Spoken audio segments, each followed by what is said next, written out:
C'est toujours une joie pour moi d'accueillir du beau monde, comme on dit, ici dans cette salle d'honneur. En tout cas, ça me fait très très plaisir que vous ayez choisi notre ville d'Arles, Madame la vice-présidente du département et Madame la présidente de la Fédération des écomusées, Madame Chenas. Je voudrais vous saluer tous en vos noms et qualités, mon adjointe à la culture, et puis les directrices et directeurs, je ne sais pas, des musées d'art, puisque en choisissant Arles, vous avez quand même choisi une ville muséale, une ville au fort patrimoine, puisque nous avons 8 monuments romains et romans inscrits au patrimoine mondial de l'UNESCO. Nous avons un certain nombre de fondations, la fondation Van Gogh, la fondation Luma, bientôt la fondation Fragonard, bientôt, j'espère, un jour, la fondation Christian Lacroix. Le 14 avril, nous aurons la fondation Léophane. Mais qu'est-ce qui se passe à Arles? Et puis, nous avons nos 4 musées. Le musée Réatu, avec ses beaux-arts, sa photographie, le musée de l'art antique, avec ses collections exceptionnelles, le musée de Camargue, avec ses joyaux du territoire, et puis le muséum arlatin que vous avez visité ce matin, et qui est non seulement l'âme, le cœur de notre Provence, mais qui est aussi une réalisation architecturale exceptionnelle, une rénovation exceptionnelle, et je profite, cher Nicole, de votre présence pour à nouveau vous demander de transmettre à Madame la Présidente, chère Martine Vassal, tous nos remerciements pour s'être personnellement engagé dans cette restauration qui est sublime et qui est vraiment, je pense, au centre de nos préoccupations, parce qu'on voit bien là ce que la modernité peut apporter à l'histoire, à l'antique, et combien ces périodes cohabitent. Et votre venue ici me ramène, il y a 2 ans en arrière, où j'étais encore moi-même directeur de musée. Alors pas d'un éco-musée, pas un musée de société, mais un musée d'art, le musée Marmottan, Monet, qui abrite le plus grand fonds mondial de Claude Monet. Et comme vous, je pense que nous n'avions de cesse, avec mes équipes, de réfléchir sur le sens de notre mission, sur le sens de notre action. À quoi sert un musée? Quel est le rôle d'un musée aujourd'hui quand vous avez tout à portée de main grâce à votre smartphone et grâce à ce téléphone et à Internet qui vous donne immédiatement l'image, l'histoire de l'objet ou de la question que vous posez. Et très souvent, je me faisais cette réflexion un peu personnelle où je me disais que quand on présente une œuvre d'art, quand on présente un objet au public, eh bien on lui donne une nouvelle vie, une deuxième vie. Mais non seulement une deuxième vie, mais on donne vie à une relation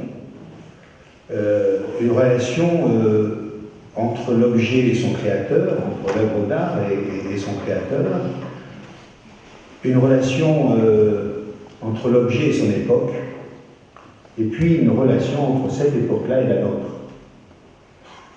Et c'est pour moi quelque chose de très important, parce que quand on va dans un musée, on y va pour comprendre notre monde d'aujourd'hui, et que nous ne sommes que le résultat de ce qui s'est passé avant nous. Et donc, présenter des objets, présenter des œuvres d'art, c'est raconter l'histoire, Et c'est faire en sorte que l'histoire se déroule sous nos pieds et que l'on comprenne notre enracinement dans un territoire, notre enracinement dans une société. Et c'est cela qui a toujours été ma priorité, permettre, quand je discutais avec un ancien directeur du Louvre, il me disait, mais pour comprendre le monde, il faut aller au Louvre. Pour comprendre notre société ou la société occidentale, il faut aller au Louvre. Et donc pour comprendre nos territoires, pour comprendre notre société, l'évolution de notre société, il faut que nous allions dans nos musées. Donc vous avez un rôle extrêmement important, extrêmement pédagogique, non pas pour réveiller le passé, mais pour nous permettre que ce passé éclaire notre présent. C'est la première réflexion que je me faisais. Je pense que dans vos travaux, vous aurez aussi peut-être à évoquer la façon d'aller chercher un nouveau public, d'aller chercher à mettre en valeur ce que vous préservez dans vos murs. Et avec les nouvelles technologies qui arrivent, on a là peut-être une opportunité extraordinaire d'utiliser ce qui nous arrive, et je pense notamment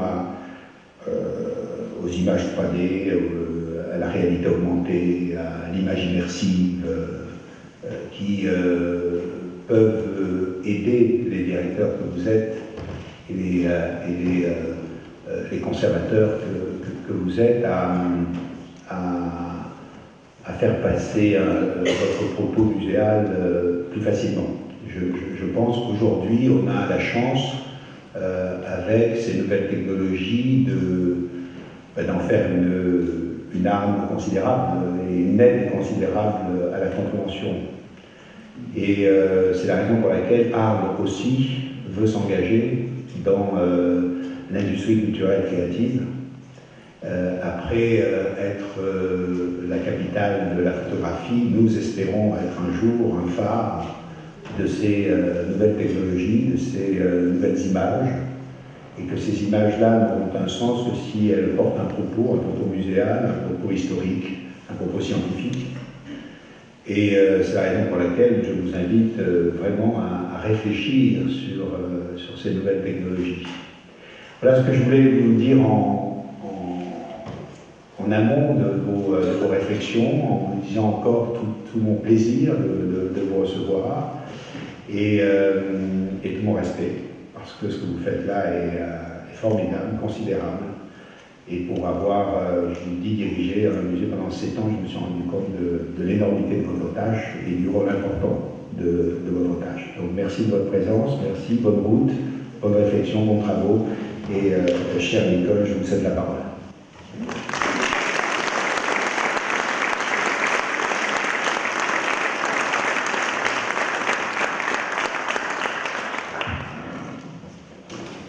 Monsieur le maire, cher Patrick de Carolis, Madame l'adjointe de la culture, chère Claire de Causan, Madame la présidente, Mesdames j'ai les 2 directrices là, ça vaudra pour l'ensemble des professionnels, Mesdames les directrices du musée Honoré Latin et du musée de Camargue.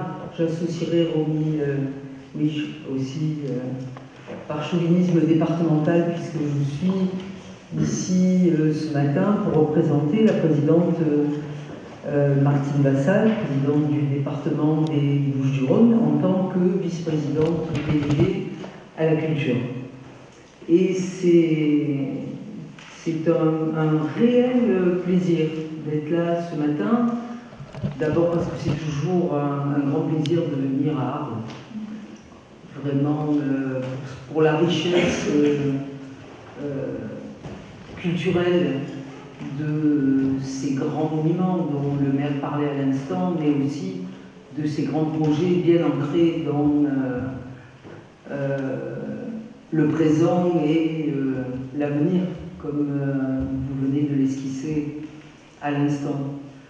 Et puis, c'est un plaisir aussi parce que finalement, on a un de nos muséum arlatin qui vous accueille avec le musée de Camargue, mais vous ne dépendez pas du département, donc vous me permettrez un peu d'éclairage sur celui, je crois, que vous avez visité ce matin, et vous avez pu voir en effet à quel point une rénovation résolument tournée vers l'avenir peut être très réussie, en l'occurrence.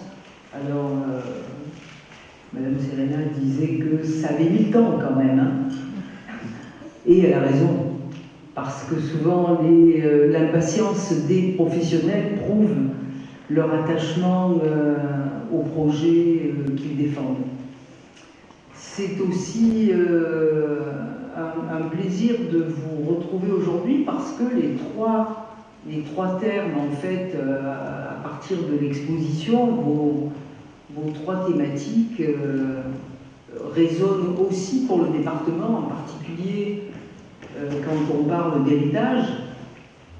Ça résonne aussi pour le département au niveau du travail qui est réalisé par les archives départementales, un travail remarquable qui souvent est aussi en écho avec non seulement le côté archives passées, mais aussi comment ces archives peuvent être le socle qui nous permet de mieux comprendre à la fois le présent et de nous positionner par rapport à l'avenir. La bibliothèque départementale, dont nous avons un ancien directeur ici qui a changé de voie, mais c'est aussi, voilà, ça fait partie avec nos deux musées des équipements dont le département est fier.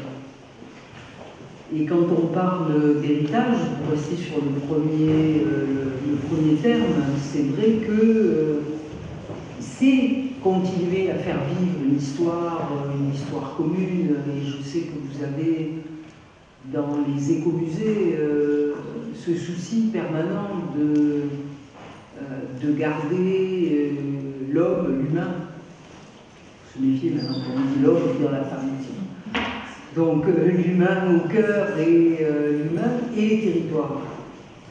Et c'est vrai qu'au niveau du département, les territoires, c'est quelque chose qui résonne vraiment beaucoup. Et le département a un dispositif que je trouve particulièrement intéressant, qui met l'éclairage sur une ville ou un territoire. C'est le dispositif des capitales provençales de la culture, et pas de la culture provençale. Ça peut être aussi à un moment, mais capitale provençale de la culture. Et là, en fait, nous avons tout le nord du département, les 29 communes qui ne sont pas dans la métropole. Et je referme la parenthèse tout de suite, par rapport à la métropole. Ceux qui viennent d'un peu plus loin, peut-être ne comprennent pas toutes les subtilités de la métropole par rapport.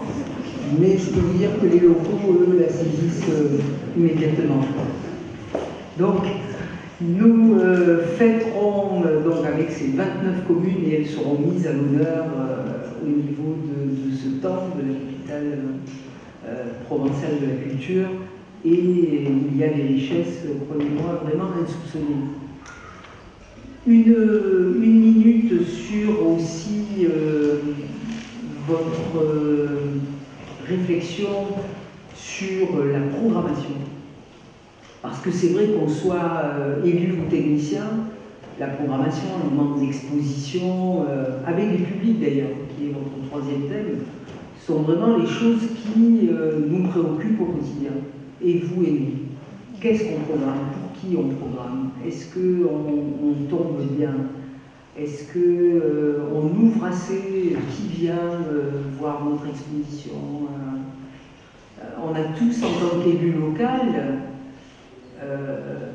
ce souci d'ouvrir, d'élargir nos publics, de ne pas rester dans une forme d'entre-soi culturel. Et du coup, quels outils? Comment? Qu'est-ce qu'il faut faire quand on est un élu et on est sensible à toutes les propositions qui peuvent nous permettre, on parle beaucoup d'accès à la culture, de démocratisation, on en parle depuis 30-40 ans maintenant, hein, mais pourtant ça reste tellement d'actualité, ça reste tellement quelque chose qui doit nous préoccuper. Et sur nos équipements, les musées aujourd'hui, mais les galeries, la consigne à images, c'est quelque chose qui est au cœur de nos préoccupations avec la médiation et nos médiateurs, qui sont dans, et je voudrais vraiment leur rendre un hommage avec tous ceux qui réfléchissent sur les publics, parce qu'il y a une vraie réflexion, et une réflexion qui s'ancre obligatoirement dans le local. On dit souvent, bon, pensée globale, oui, d'accord, mais après, qui sont nos publics? Comment on les connaît? Comment on les touche? Comment on les garde? Comment on ouvre leur curiosité? Voilà, ça va être au cœur de certaines de vos réflexions. Je trouve que c'est essentiel pour des professionnels de se retrouver, de partager des projets, des doutes, des questionnements, parce que ça conforte un socle sur lequel vous allez être d'accord et en marche. Et nous, les élus, on a besoin d'avoir cette force qui vient du terrain. Un élu sans la réflexion de ses directeurs, des professionnels de la culture, il est un peu boiteux, j'allais dire. Hein, c'est dans la relation vraiment entre les services et le politique, dans la direction qu'on donne et dans les moyens qu'on se donne, que la force, que les droits culturels, que l'élargissement des publics, qu'une culture ouverte à tous, à tous les publics, dès le plus jeune âge, sont le garant d'une société plus ouverte, plus tolérante. Et on sait que lorsqu'on inculque et lorsqu'on développe les valeurs, on le voit en ce moment de manière aiguë et parfois cruelle, c'est très compliqué de priver les gens de leurs valeurs et de leurs rêves. Et donc, je pense que cette journée, elle participera à conserver pour tout le monde l'essentialité de la culture. Merci.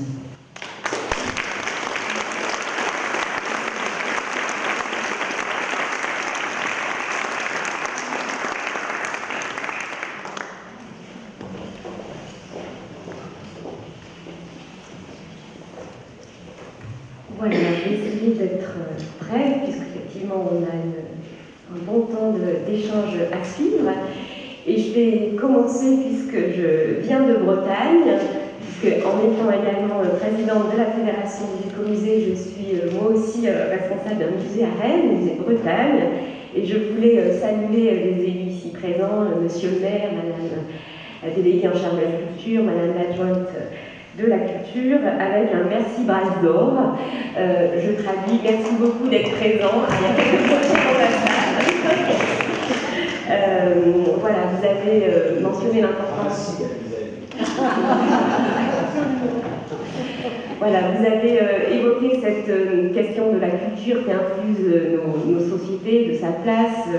Et j'y suis très sensible et je pense que l'ensemble des adhérents ici présents sont très sensibles aussi à la présence des élus qui sont de vous, qui êtes nombreux aujourd'hui pour cette ouverture. Ce n'est pas toujours le cas. Voilà, vous représentez finalement la diversité des collectivités publiques qui soutiennent aujourd'hui le réseau de la FAX, un réseau qui a 30 ans, qui représente plus de 180 adhérents, des membres associatifs, mais aussi des musées issus de communes, d'agglomérations, d'agglomération, de métropole, de département, de parcs naturels régionaux. Et en tant que musée de société, nous avons un fort intérêt à remanier le lien avec la Fédération des parcs. Je crois que vous avez pris des fonctions récentes et nous serions très heureux de pouvoir développer encore plus le lien de nos musées avec ces parcs. En tout cas, nous sommes vraiment très sensibles à votre présence aujourd'hui. Merci beaucoup. Alors, ces 2 journées, plutôt ces 3 pour ceux qui prendront l'option, on va dire, de rester en Arles le samedi, elles sont pour nous un temps fort de notre réseau. Alors, vous allez me dire, et beaucoup d'entre vous étaient présents à Bordeaux en septembre, à la FEMS fait maintenant des rencontres tous les 6 mois.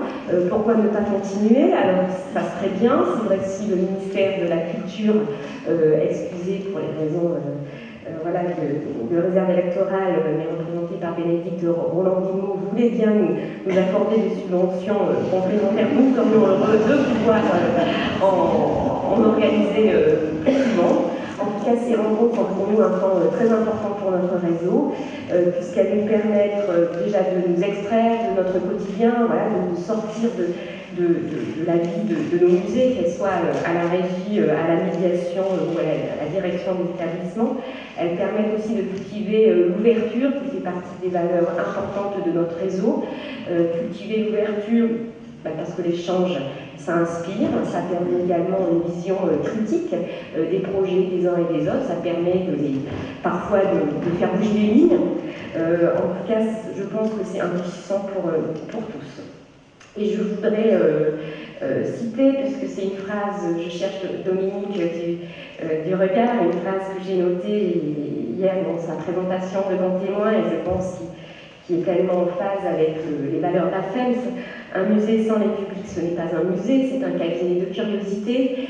Et donc nous avons choisi, notamment pour la 2e table ronde, d'aborder effectivement le média exposition sous l'angle des publics, après auparavant avoir traité de la question du temps des expositions, qu'elles soient des expositions temporaires, permanentes, semi-permanentes, elles ont des noms divers. En tout cas, nous interroger sur la nécessité ou non, la question de l'évolution des parcours des musées. Nous avons déjà ouvert finalement ce sujet avec des rencontres très riches et très denses au musée d'Aquitaine à Bordeaux en septembre dernier, et nous entendons le prolonger durant ces 2 jours. Alors avec déjà, je pense, pas mal de choses à nous dire parce que nous sortons tout juste de la visite du muséum, et nous allons prolonger ensuite, et notamment demain, par la visite d'un autre musée rénové, 2 institutions majeures de notre famille de musées de société, et pour voilà, la plupart d'entre nous, nous étions très impatients finalement de découvrir. Donc un programme très, très dense, et je remercie l'ensemble du comité de pilotage. Nous avons aujourd'hui à la FEMS pour programmer justement nos journées d'études, décidé en fait d'instituer un programme en quelque sorte permanent. Donc je remercie en particulier Serge Chaumet, Olivier Cogne, Valérie Perlès, Marie Betcher, Estelle Rouquette, Sylvie Salle, Céline Salveta et Aurélie Sanson d'avoir contribué à la conception de ces journées. Et je voudrais bien sûr remercier nos 2 salariés, Marjolaine Bassajon et François Toussaint, qui vient pour quelques mois nous épauler au sein de l'équipe, d'avoir contribué à l'organisation logistique, et puis tous les partenaires bien sûr impliqués pour l'organisation de ces journées. La FEMS est bien sûr soutenue dans le cadre d'une convention d'objectifs avec le ministère de la Culture, et nous avons pour cette opération également un soutien de la Direction régionale des affaires culturelles PACA, et bien sûr aussi un certain nombre, même si nous sommes sensibles, de mise à disposition de moyens voilà, logistiques, des bus, de très très belles salles patrimoniales, des événements aussi qui vont nous permettre de contribuer finalement à ce qui est l'esprit des rencontres de la FEMS, qui est beaucoup basé aussi sur la convivialité.